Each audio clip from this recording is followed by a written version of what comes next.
Okay, everybody, this will be a warning to all politicians. I'm running for president 2024, part 123B. Um,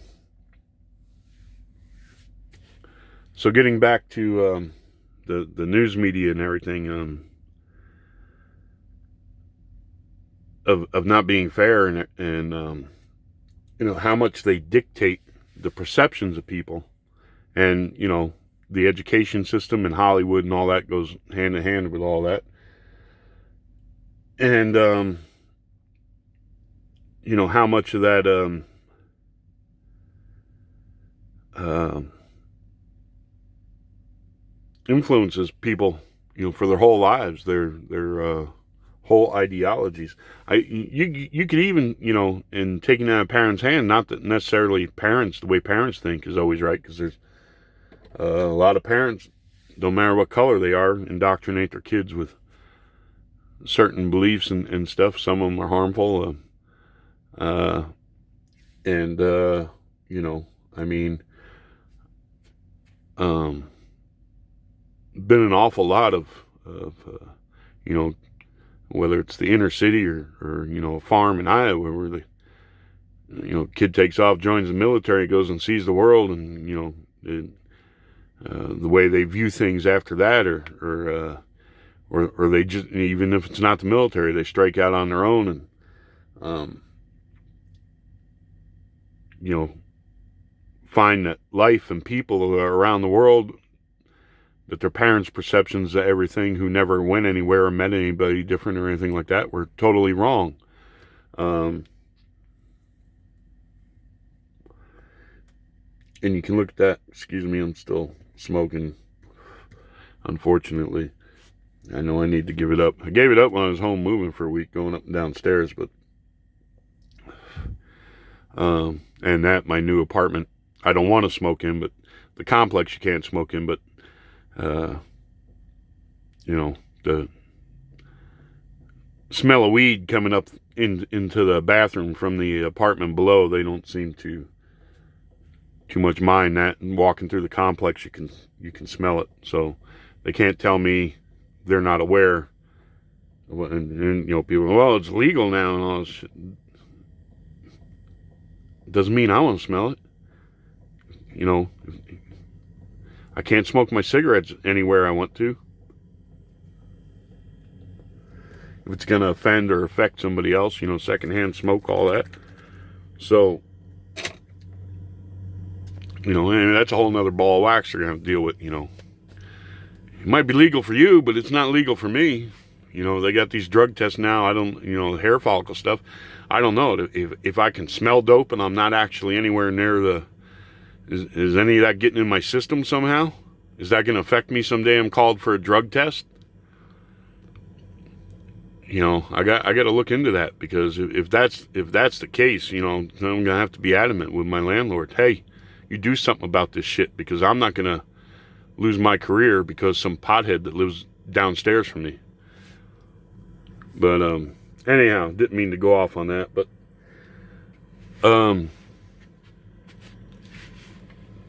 our perceptions and stuff, and what forms our ideas and everything, whether it's our parents or school or just the localized area we live in, how everybody thinks around there,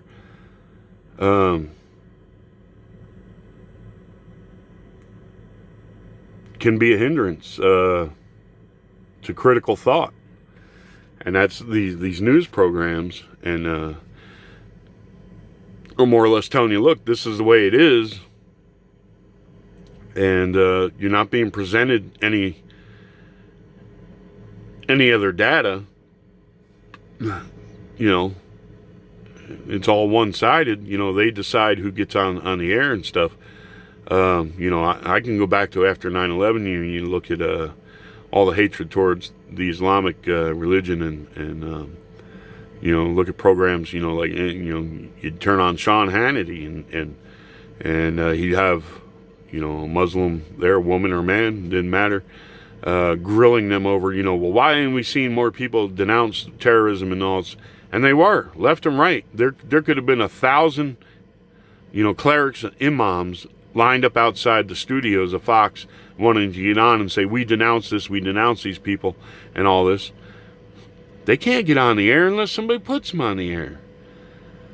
You know, and the person would be, there are people, we are denouncing it. I'm sitting right here, I'm denouncing it. Well, why isn't everybody else?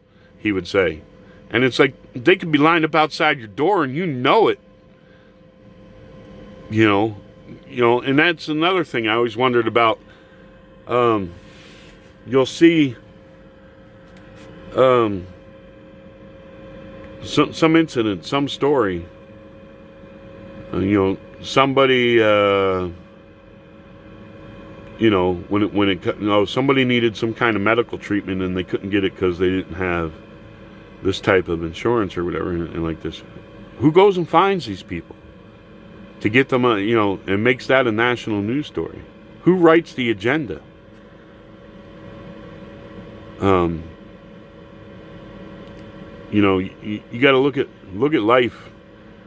In this, some things youngsters don't understand is, you know, everything wasn't so immediate. I mean, you know, even phone calls and stuff, unless you were home and had a phone that hung on the wall, you know, you didn't have, you know, if somebody had two phones, you know, my girlfriend had a phone in her bedroom, and that was like, really? You know, somebody's kid had their own phone in their room. They were doing pretty good.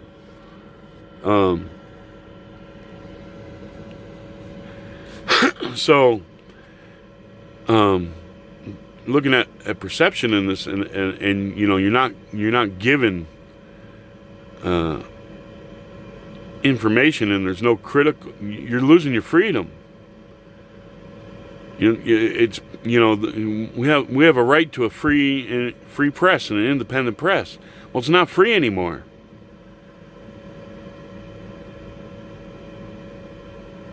It's being run by people with agendas. And just because, and it might be the government behind the scenes, or it might be the UN behind the scenes, or some entity like that. But even if it's just a corporate agenda, or the owner of, you know, they own 24 stations, or they own CNN, or they own Fox, or whatever. If the only thing you're seeing is their perception and their viewpoint of stuff, it's not free and independent press. And I guess you could follow that all the way back to print days and stuff and everything, because, you know, even with the revolution, there were a lot of people who wanted to stay loyal to England. And, you know, you look at people like Thomas Paine and Franklin, or anybody who wrote anything at the time, dissenting views and stuff. In many cases, they were putting life and limb on the line for those views. And, you know, could be tried for treason against, you know, by Britain, or whatever they called it back then, or however they did things, you know, to oppose the king and the crown and the establishment, you know. But we're seeing that again now, and it's not necessarily coming from the government. It's coming from, as far as like maybe, well, when Biden gets in, it might be different. As far as the federal government, what's coming through these mega corporations, Google and Facebook, and you know,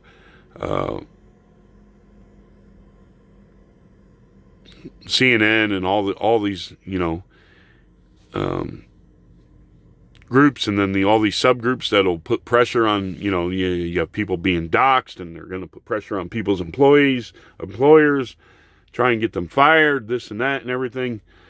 And that's what this one-sided bit has led to, where they haven't allowed discourse and debate within the mainstream media, and that's divided people into two camps or more. And so if you're not setting the example of debate and discourse and civility of discussing things and trying to find good answers for problems, and you just divide people into different camps with all this ranting and raving by people who've been selected to get on TV and be mouthpieces for whatever specific agenda they are, then the people below that are just going to do the same thing. They're going to be more one-sided and more militant about their views, and discussion and civility go out the door. You know, and we can see this clearly back when Trump was running. You know, people who, you know, attacked Trump supporters, assaulted them. And this was all right with a lot of the mainstream media. It wasn't condemned. It wasn't condemned as people violating the civil rights and in effect attacking our Constitution, the right to vote, the right to free political speech, and it's one of the founding principles of this nation. And if you don't like what the other side is saying, hey, you can make your views clear or whatever. You don't have the right to go and assault somebody for hanging up or wearing a Trump hat. And that was not condemned strongly enough. You know, if we're such a racist country, you know, why weren't Obama's supporters attacked? You know, you would think if we're such a racist country and we didn't care about people's civil rights and their right to vote and stuff, Obama supporters would have been attacked. You know, and you can see it in a lot of the mainstream media now, instead of pointing out that there is a legal process, even though there's an election, there is a legal process, and that, you know, Trump, no matter whether you like him or not, is allowed due process. If there is suspected cheating or fraud or something, it's not only his right to due process to investigate it and everything. It's a constitutional responsibility for the DOJ and the FBI and everybody else to look into it, because that is one of the principal, you know, it's one of the pillars of this nation, is to be able to vote in free and fair elections. And, you know, they're taking that away, and, like, you know, the free press, that's pretty much taken away. Your voice is not going to be heard unless it's going along with whatever they're pushing. Same with political speech. And so now you see a lot more, you know, like on YouTube and stuff, of these alternative, you know, news outlets, podcasts, blogs, all these types of things. And so people latch on to certain ones of those, and you know, there's several of them I'll look at, but I can tell right away that, you know, these people are just jumping on the bandwagon on one side or the other and trying to, you know, they've kind of, you know, especially, you know, when it was deemed Fox has turned on Trump, etc., whatever, right away, you know, there's these other people on YouTube and stuff, you know, they're taking up the mantle, and they're, you know, come to them for their news and this and that, and these, you know, you don't know these people's credentials or anything like this. They're even took a journalism class or anything. And some of them look pretty polished, but these days that's not that hard. So, and, you know, they might be in it just to make their money and run. You know, one of the things that keeps popping up, I guess there's, you know, whenever you go on YouTube, there's stuff, whether you're interested or not, that pops up. But one of the things I saw is a guy goes around where there's rich people with, you know, high dollar cars, and ask them what they do for a living and stuff. And, you know, there's always you know, one of them that says, you know, YouTube. He's driving a Ferrari. How'd you make your money? YouTube. So, like I said, there's a lot of people who do nothing. And flap their guns. I mean, and one way, it's, it's kind of ingenious. Hey, yeah, I come up with this thing, got on YouTube or whatever. I mean, hey, even my son talks about, gaming and these competitions where him and his friends get into, and he makes a few bucks here and there off of once in a while. It's all fine and dandy. But I think it's breeding into society a lot of people who are looking for the easy buck and not doing work, and that easy buck isn't always going to be there, and when it all falls apart, they're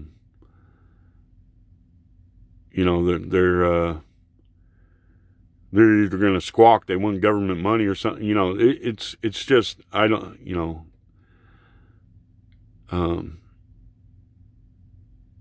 I don't get it. It's kind of like athletes' salaries and people in Hollywood, the obscene, and we're dummies because we give them the money. If we'd all turn the TVs off and quit going to movies and quit going to games and stuff, let them know they're not as important to us as they think they are, they might wake up and get a dose of reality and wake up and have to smell the coffee. But same with politicians. You know what? With the government itself, I mean, you look at, even city councils and people who work for states or cities and stuff, the obscene amount. I've been watching a lot of John Stossel stuff. The obscene amount of benefits and stuff these people give themselves, and then in some of them, he was up there talking to like the Minneapolis City Council, and this one guy was like an adamant socialist, talking about, they have to do the economy a different way to make it fair and inclusive of everybody and this and that, and all kinds of stuff. And I'm sitting there thinking, if it wasn't for capitalism, he wouldn't be where he is right now. Because even people who work in city councils and this and that and everything, or even if it's police chief and everything, these cities, just like any regular employer, need to fill positions. So you can bet your ass he looked at Minneapolis or whatever, said, what are they paying? And I'm sure as a city council member there, he's getting quite a hefty salary. And then I'm sure he's getting quite a few good benefits. So let's say he had the education skills or the management skills, or, he worked for some other town somewhere, something like this. And now he's looking at, where am I going next? I'm sure he weighed the pay and the benefits of Minneapolis against, say, the pay and the benefits of St. Paul or somewhere else, or maybe Green Bay, or, wherever he's from. And people like that, it doesn't matter where they're from, because he could just as well be on a city council member up there in Minneapolis as he could in San Francisco or, in Corn Patch, Iowa. And they shop around for their jobs. So here's this guy, he's talking about, got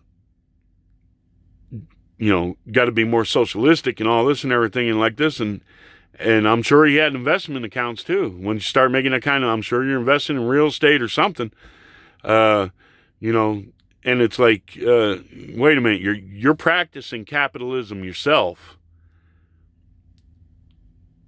but you want to denounce it and then say, you're, going to do better for people and workers and this and that and everything like that. And it's like, it's all such a farce. It's like, even if you look at the old Soviet Union, the people at top were living rich lifestyles and living capitalistic lives, and the people they ruled over got to give whatever the government decided. You're going to get this much rations. You can't go there and go get a better paying job there. No, you're going to stay right here and do this XYZ. and unless you towed the party line. Same with, look at China right now. You look at Soviet Union. It doesn't matter if it's a capitalist or socialist system.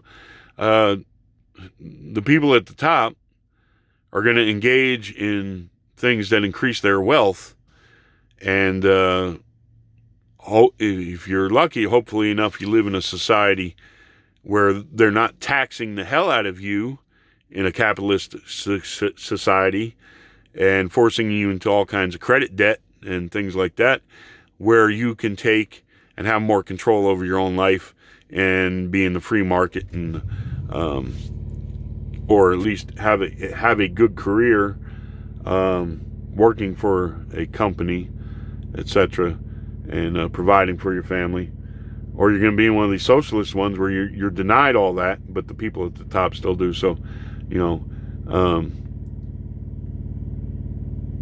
the right kind of capitalism and stuff, and investment and all that kind of stuff is good. Crony stuff where other people are locked out, where markets are blocked through corruption and this and that, not so good. But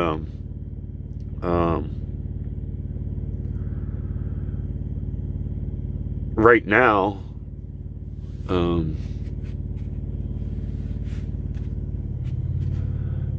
with the taxes you pay, the more social programs they want to put in and stuff, you're just losing your freedoms. You're going to be dependent on politicians to make your life better, every way, shape, or form. And taxes and stuff, I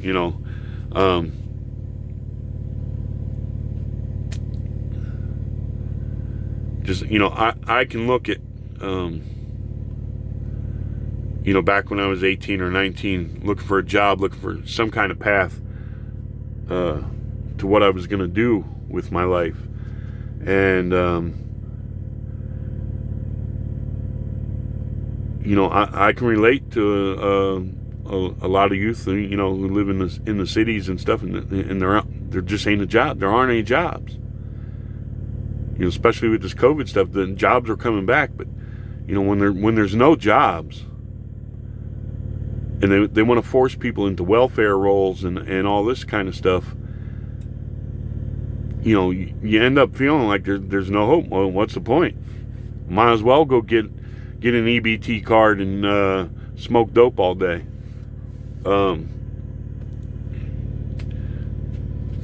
And that's, I see the real danger with them going down. They're gonna pay for more stuff, and then they're making drugs legal and stuff. You're gonna have a whole class of people who are just gonna have nothing, do nothing with their lives, and then the cost of that down the road, 20, 30 years, or even retirement age, is just gonna be astronomical. And you can look at these cities,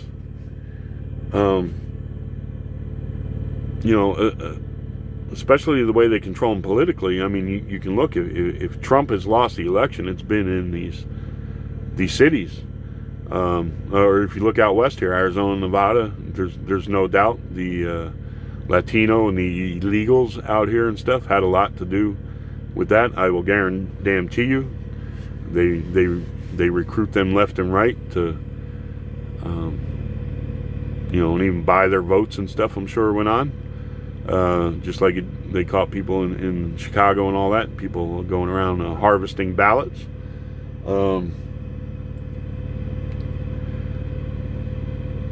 And it's like they're shooting themselves in their own foot, because, I've said it before, these politicians stay in power because they sell you, they market themselves as, they're going to do for you. You got to look to them to do for you. They're your pimp daddies. They're not going to allow investment and diversity in a lot of these inner cities. They have a captive audience. Why would they? Because they know if it's more diverse, and they know if there's more jobs and business, once people start taking care of themselves, they like that a whole lot better than collecting welfare.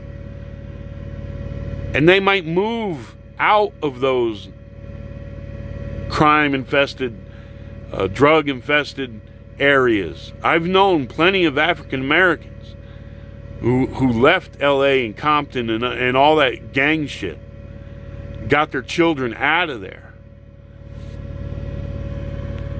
who either left California completely or moved, up to Victorville or other places. And the gangs all started there too and stuff, I'm sure. Anywhere the drugs go, you're going to have that type of stuff. But these politicians, look at how long those areas have been like that. They want to keep them that way. They want that same voting block there to vote for them. If you live in a predominantly, it's the hood, and it's been the hood for as long as you can remember, your parents can remember. It's that way for a reason. It's to keep you there, so you vote for the Maxine Waters and these type of people, and the Bookers and and you listen to people like Van Jones and all this. It's to keep them in power. Because if the neighborhood becomes more diverse, and if there's employment opportunities there, you're not going to be dependent on that politician who's going to say, hey, I got more welfare for you. And you're going to be like, screw that. I'm making more now than I ever made on welfare. Do you understand that? You gotta, don't matter what side of anything you're on, you gotta step back sometimes. There's a reason why all the people we look at as being wise or the prophets of God, whether it's Buddha, stepped back away from society and the world, secluded themselves for a while. And that can be hard to do in these days with, going and finding a rock to sit on and think about things. You got no time for anything in a lot of cases anyhow, and then with mass media and all that stuff, you gotta turn all that crap off. You gotta turn the TV off. You gotta turn YouTube off. You gotta turn everything off sometime. And get away for a little bit.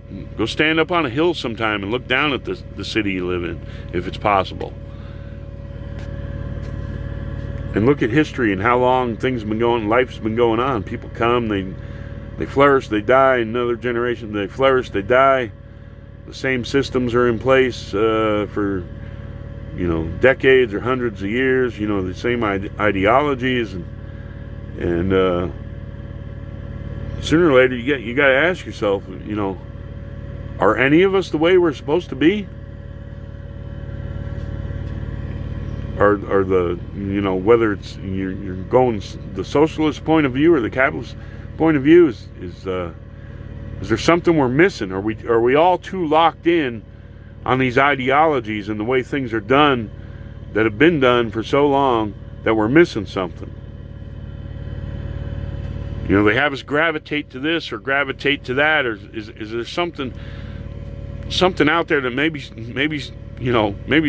somebody talked about in the 1800s? Hey, we should do things. Is there something we're missing? Is there more?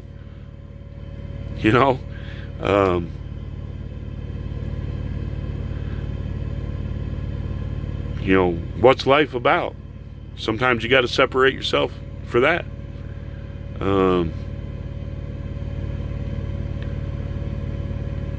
A lot of downtime, lonely time and stuff. It can be a time to think and everything, but you can't do too much of it because it'll become a depressing time for you.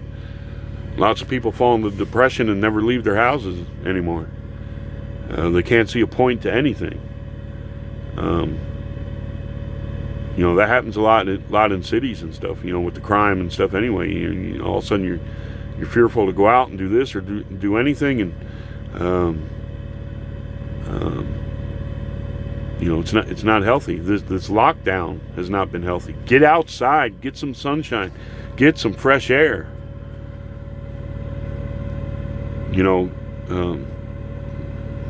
Being indoors and breathing stale air all the time It's no good for. That's why I laugh about too. You know, they pack these people on these airplanes. Oh, and they show people with these. They got these paint sprayers that they're filling with disinfectant, and they're spraying the airplane, and they're even showing that at malls and this.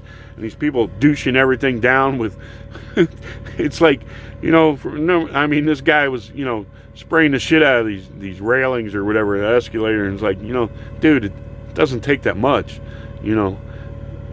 You could get a power washer and dish soap, and you'd be fine. But you know, all this stuff, and it's like, you know, you can pack them in. You know, you can say you're spraying this, and you can let them go to Walmart and get on an airplane.